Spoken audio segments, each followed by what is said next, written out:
Electronic warfare মূলত সিগন্যালের লড়াই। এই যুদ্ধে প্রথমে জ্যামিং এর মাধ্যমে প্রতিপক্ষকে ইলেকট্রনিক অ্যাটাক করা হয়। পাইলটরা যখন শত্রুর আকাশ সীমায় ঢোকে তখন তাদের বিমানের বিশেষ টেকনোলজি শত্রুর রাডারকে বিভ্রান্ত করে দেয়। ফলে রাডার একটি বিমানের জায়গায় শত শত ভুয়া বিমান দেখা যায়, অথবা রাডার স্ক্রিন একদম সাদা হয়ে যায়। একে বলে ডিজিটাল ব্লাইন্ডিং।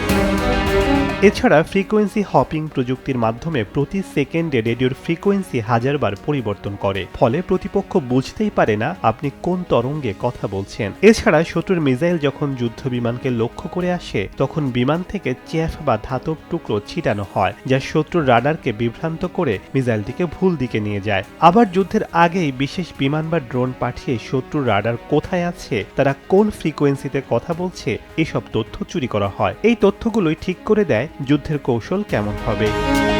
আধুনিক যুগের F-35 বা রাফালের মতো দামি যুদ্ধ বিমানগুলোর সবচেয়ে শক্তিশালী অংশ তাদের মিসাইল নয়, তাদের ইলেকট্রনিক ওয়ারফেয়ার স্যুট হচ্ছে সবচেয়ে শক্তিশালী। কারণ শত্রুপক্ষের রাডার এবং রেডিও বন্ধ করে দিতে পারলে খুব সহজেই যুদ্ধ জয় করা যায়।